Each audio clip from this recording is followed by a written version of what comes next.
Hello दोस्तों, कैसे हैं आप लोग। इससे पहले कि मैं वीडियो स्टार्ट करूं, मैं आपको बता दूं कि ये कोलैबोरेशन वीडियो है। हमने फैंटेसी घोस्ट स्टोरीज के साथ कोलैबोरेट किया है। इस स्टोरी का पार्ट 1 हम हमारे चैनल पे अपलोड करेंगे और पार्ट 2 देखने के लिए आपको उनके चैनल विज़िट करनी पड़ेगी। तो यार आप लोग उनके चैनल को जाके विज़िट कीजिए और उनको भी थोड़ा सपोर्ट दिखाइए। तो चलिए शुरू करते हैं आज की कहानी। ट्रेन लेट होने की वजह से मैं जिस समय टूंडला पहुंचा, रात गहरा चुकी थी। मैं इस अंदाजे से चला था कि दिन डूबने से पहले टूंडला पहुंच जाऊंगा और वहां से बस पकड़कर 7 साढ़े 7 बजे तक मथुरा पहुंच जाऊंगा। ट्रेन का लेट होना मेरी सारी योजना पर पानी फेर गया था। यह इलाका मेरे लिए अनजान था। मैं मथुरा अपने कॉलेज जा रहा था।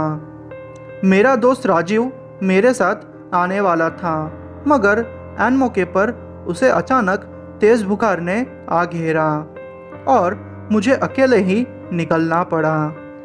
मैं उस छोटे से स्टेशन से बाहर निकला तो चारों तरफ अंधेरा और सन्नाटा था। वो दिसंबर की कड़कड़ाती सर्दी वाले दिन थे। टूंडला कुछ हजार की आबादी वाला छोटा सा कस्बा था। ऐसी जगह पर ऐसी सर्दी में इस तरह का सन्नाटा स्वाभाविक ही था, पर इसकी एक वजह भी ये थी कि स्टेशन आबादी से अलग पड़ता था। मैं इस अंदाजे के साथ आगे बढ़ने लगा कि कोई दिखे तो बस स्टैंड का रास्ता पता करूं। ठंड से हाथ पांव सुन्न पड़ रहे थे। कस्बे में आज तक बिजली या तो पहुंची नहीं थी या उस समय गुल थी। कच्चे रास्ते के किनारे बंद गुमटियां थी।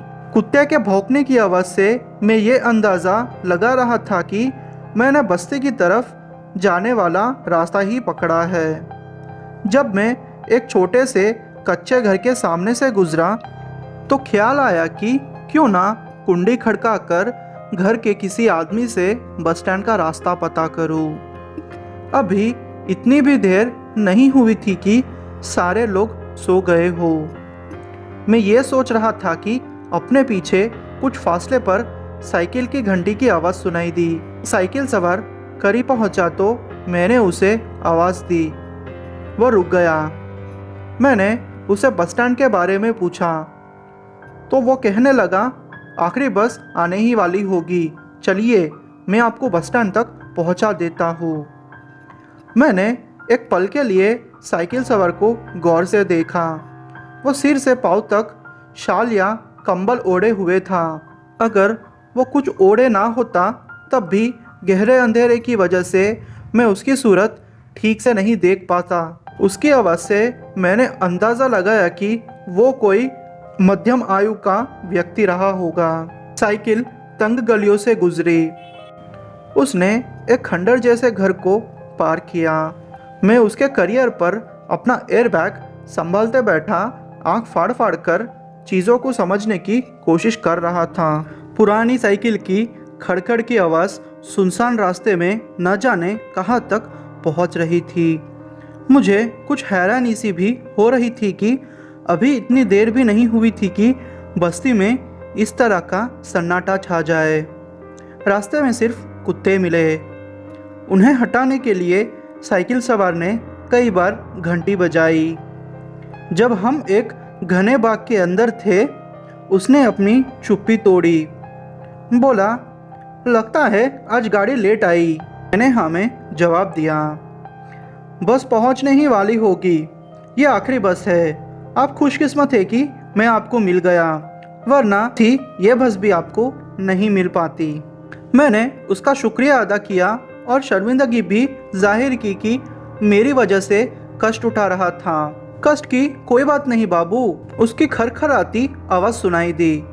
अपने खेत से लौटकर मैं घर ही जा रहा था। मेरा घर अड्डे से आगे पड़ता है बाबू। क्या इस इलाके में बिजली नहीं है? मैंने पूछा। बिजली तो है, मगर केवल 2 घंटे के लिए आती है। दिन रात में जब मर्जी हो आ जाए। सब सरकारी नौटंकी है बाबू। लोग यहाँ बहुत जल्दी सो जाते हैं क्या करे, इतनी सर्दी है, ऊपर से भूत का डर। हम बाग से निकलकर खुले में पहुंचे ही थे कि कोहरे ने हमें घेर लिया। अंधेरे में तारों की रोशनी में जो कुछ दिखाई पड़ रहा था वो भी कम था। निश्चिंत रूप से सारा रास्ता साइकिल सवार का बहुत अच्छी तरह जाना पहचाना था। वो साइकिल ऐसी आसानी से दौड़ा रहा था कि जैसे अंधेरा उजाला उसके लिए एक जैसा हो। भूत मेरे मुंह से निकला। वो हंस पड़ा। मैंने मजाक किया था बाबू। उसकी हंसी साइकिल के खड़खड़ के साथ मिलकर कुछ अजीब लगी थी। दूर से किसी गाड़ी की आवाज़ आई। लो आ गई बस। वो साइकिल रोककर बोला। साइकिल से उतरकर देखा, कुछ दिखाई नहीं दिया। मैंने आपको सही वक्त पर पहुंचा दिया बाबू। आवाज़ तेज़ी से करीब आई और फिर मैंने सचमुच एक बस को अंधेरे की परतों से निकलकर अपने पास पहुंचते पाया। तेज़ आवाज़ के साथ वो रुक गई। वो जंग लगी टीन और लोहे की आवाज़ थी। ना बस के अंदर कोई रोशनी थी, ना उसके बाहर कोई हेडलाइट भी लगी थी। कुछ समझ में नहीं आया कि वो किस ज़माने की बस थी। कम से कम नई सदी की तो नहीं थी बस। फिर मैंने ये सोचकर अपने आश्चर्य को शांत किया कि हमारे देश के आंतरिक क्षेत्रों में वो सब कुछ आज भी चलता रहता है।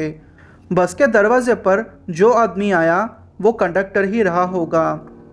बस की तरह उसकी भी मैं केवल शैडो ही देख पा रहा था। उसने टॉर्च की रोशनी हम दोनों के चेहरे पर डाली। बाबू साहब को मथुरा छोड़ देना, साइकिल सवार ने कंडक्टर से कहा। सीट पर बैठने के बाद मैंने खिड़की से बाहर देखा। बस तब तक चल चुकी थी। मैं साइकिल सवार को आवाज़ देकर शुक्रिया कहना चाहता था, मगर वह कोई दिखाई नहीं दिया। इतने अंधेरे और धुंध में वैसे भी करीब से भी किसी को देखना मुश्किल था। मैंने सीट पर सिर टेक कर माहौल का जायज़ा लिया। माहौल सामान्य लग रहा था मुझे। बस बड़ी ज़ोर ज़ोर से हिलती हुई चल रही थी। दौड़ना तो दूर, वो चल भी नहीं रही थी। असल में बस केवल रेंग रही थी। उसमें गति जितनी कम थी, शोर उतना ज़्यादा था।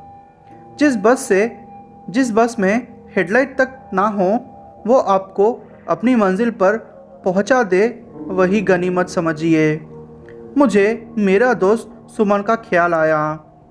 अंधेरे में झांकते हुए मैंने उसकी कल्पना की। खबर के मुताबिक वो मुझे बस स्टैंड पर लेने आया होगा। न जाने कितनी देर तक मेरा इंतज़ार किया होगा उसने। फिर शायद वो लौट गया होगा। खबर देकर भी मेरे ना आने पर उसने और शिवम ने आपस में ना जाने क्या क्या कहा सुना होगा मेरे बारे में। शायद वो मेरे बारे में ऐसा भी सोच रहे होंगे कि आशु झूठ बोला, वो कल आने वाला होगा। लेकिन ये भी हो सकता है कि ट्रेन लेट होने की संभावना उसके दिमाग में आई हो और वो अब भी मेरा इंतज़ार कर रहा होगा। दरअसल मोबाइल का डेड होना भी बड़ी समस्या थी।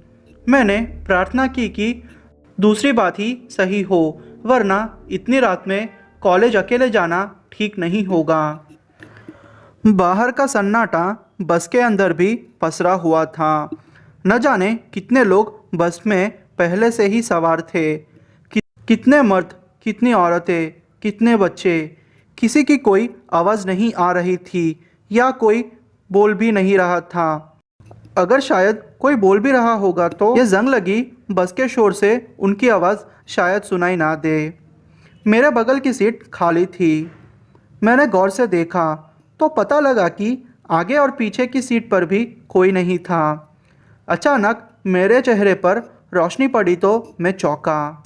मेरी 22 साल की ज़िंदगी में ये मैंने पहली बार देखा था कि किसी बस में टॉर्च के ज़रिए कंडक्टर अपना काम चला रहा हो।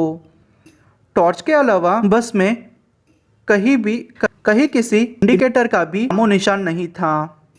बड़ा अजीब लग रहा था।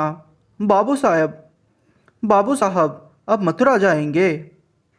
उसने टॉर्च बुझाकर पूछा। हाँ, मैंने कहा, टिकट दे दीजिए। उसने मेरी बात जैसे सुनी ही नहीं। उसने अगला सवाल किया। जिस आदमी के साथ आप आए थे, क्या आपने उसकी सूरत देखी थी? नहीं। क्यों? कुछ देर वो खामोश रहा। मैं अंदाज़ा लगा सकता था कि वो मुझे ही घूर रहा था। बाबू साहब, मैंने उसे देखा था। अच्छा, तो फिर? न जाने उसका क्या मतलब था। जिस आदमी के चेहरे पर नाक, आँख, मुंह ना हो, आप कैसे इतनी दूर तक उसके पीछे साइकिल पर बैठते आ गए? एक उलझन में डालने वाला सवाल था उसका। मैंने कहा, मैं अब भी नहीं समझा। आप कहना क्या चाहते हो? उस आदमी के गर्दन के ऊपर खोपड़ी ही नहीं थी बाबू। बड़ी अजीब बात वो बहुत इत्मीनान भरे लहजे में सुना रहा था मुझे। मैंने सोचा कि कंडक्टर ने या तो शराब पी रखी है, या वहाँ चरस गांजे के नशे में, या वो चरस गांजे के नशे में है। ऐसे इलाकों में जहाँ पुलिस या कानून का डर लोगों के लिए नाम का ही होता है, वो ऐसी बातों का होना कोई बड़ी बात नहीं है। यहाँ आपको कंडक्टर या ड्राइवर तो क्या, थानेदार से लेकर चौकीदार तक भी नशे में धुत मिल सकता है। बस के अंदर कंडक्टर की बात पर कोई नहीं हंसा था। हंसी भी ऐसी ऐसी की लगा जैसे किसी का गला फंस गया हो। कंडक्टर ने उस हंसी की दिशा में शायद गर्दन घुमाकर देखा भी। कोई उसकी बात पर हंसे, ये शायद उसे अच्छा नहीं लगा।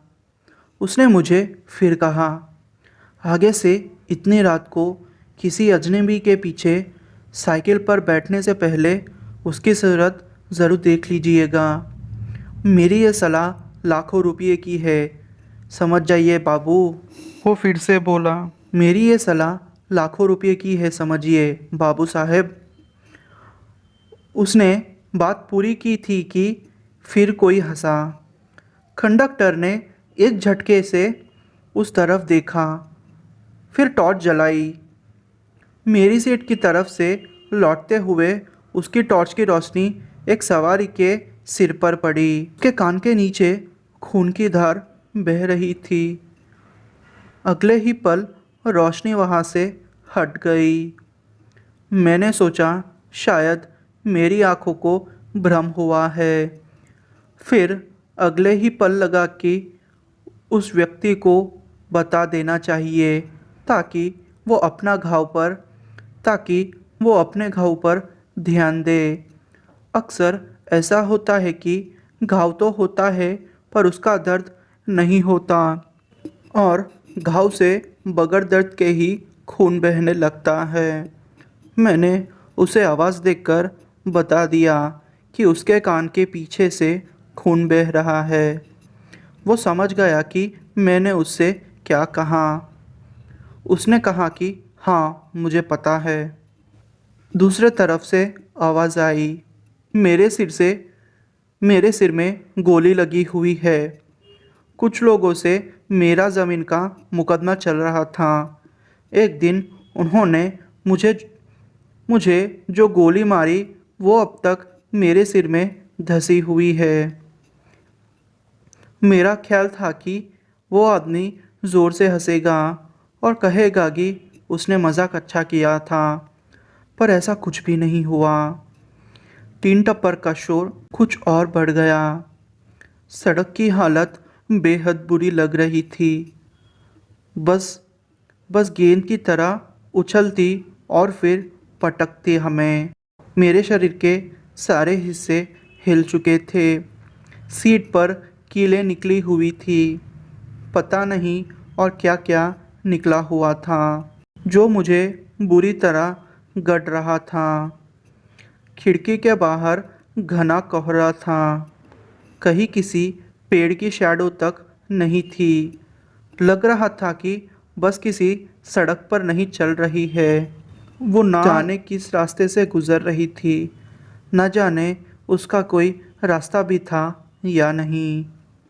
बस के कान फाड़ देने वाले शोर के बावजूद बेहद गहरा सन्नाटा था।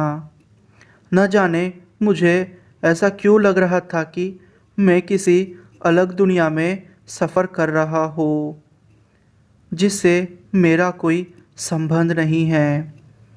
कोई ऐसी दुनिया जहाँ मुझे नहीं होना चाहिए।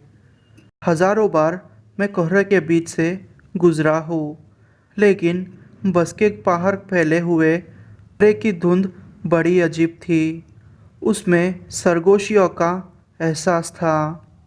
अपने अंदर वो कुछ ऐसे रहस्य छुपाए लग रहा था जिसके उजागर होने से मेरे दिल की धड़कनें रुक जाती। मैंने सिसकियों भरे कोहरे से ध्यान हटाने के लिए बस के अंदर ध्यान देने की कोशिश की। कहीं कुछ भी नज़र नहीं आया मुझे। इतना घना अंधेरा की घुटन सी लग रही थी। कंडक्टर भी लगता था कि किसी सीट पर जाकर लेटकर सो गया होगा। मैं अपने आप को बड़ा अकेला महसूस करने लगा। मैं चाहता था कि बस के 3 टप्पर के अलावा कहीं कोई आवाज़ और भी सुनाई दे। ऐसी आवाज़ जो ज़िंदगी का एहसास दिलाए।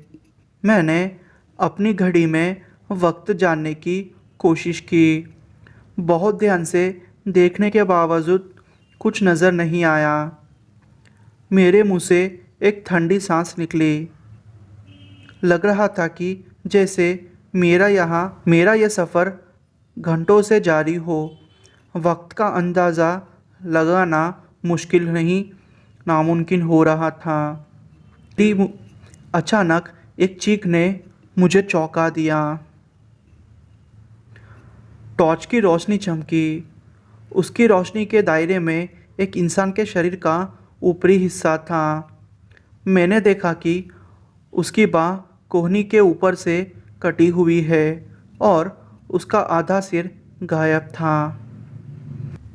चीखने वाला शायद वही आदमी था। किसी सीट से कंडक्टर की आवाज़ सुनाई दी।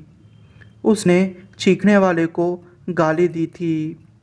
टॉर्च बुझ गई और सन्नाटे पर बस के जंग लगे लोहे के शोर का एहसास फिर से आने लगा। चीख रुक गई थी, मगर उसकी आवाज़ अंदर ही अंदर मुझे गूंजती रही। एकाएक मेरा जी चाहा कि मैं बस रुकाकर नीचे उतर जाऊं। ऐसे अजीब वाहन में यात्रा करना बड़ा मुश्किल लग रहा था। अजीब वाहन, अजीब यात्री, एक कंडक्टर जो अपने आप को तानाशाह समझ रहा था।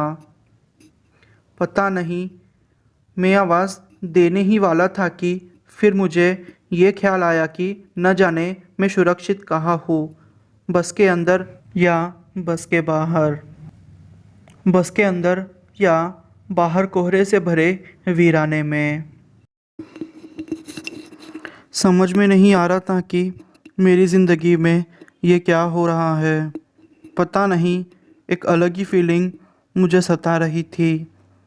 शायद आज के बाद मेरी ज़िंदगी ना हो, या फिर मेरा क्या होगा मुझे खुद को ही पता नहीं था। मुझे समझ नहीं आ रहा था कि ये मेरे साथ क्या हो रहा है। शायद कल का दिन मैं ना देख पाऊँ। पता नहीं क्या होगा। दोस्तों, अगर आपको इसका पार्ट 2 सुनना हो तो आप जाइए फैंटेसी घोस्ट स्टोरी पे। वहाँ जाके इस स्टोरी का पार्ट 2 सुनिए। और मैं आपको ये कहूँ और मैं श्योर हो कि आपको इसका पार्ट 2 बहुत पसंद आएगा। दोस्तों, अगर आपको मेरी स्टोरी पसंद आई हो तो यार मेरे चैनल को सब्सक्राइब कर दीजिए और मेरे वीडियो को लाइक कर दीजिए और कुछ ना कुछ कमेंट कीजिए। अगर आप अपने साथ घटी या फिर किसी अपने के साथ घटी घटना को भेजना चाहते हो तो मुझे इंस्टाग्राम में कांटेक्ट करके अपनी स्टोरी भेज सकते हो, ताकि मैं आपकी स्टोरी को पूरी दुनिया के सामने रख सकूं। थैंक यू दोस्तों।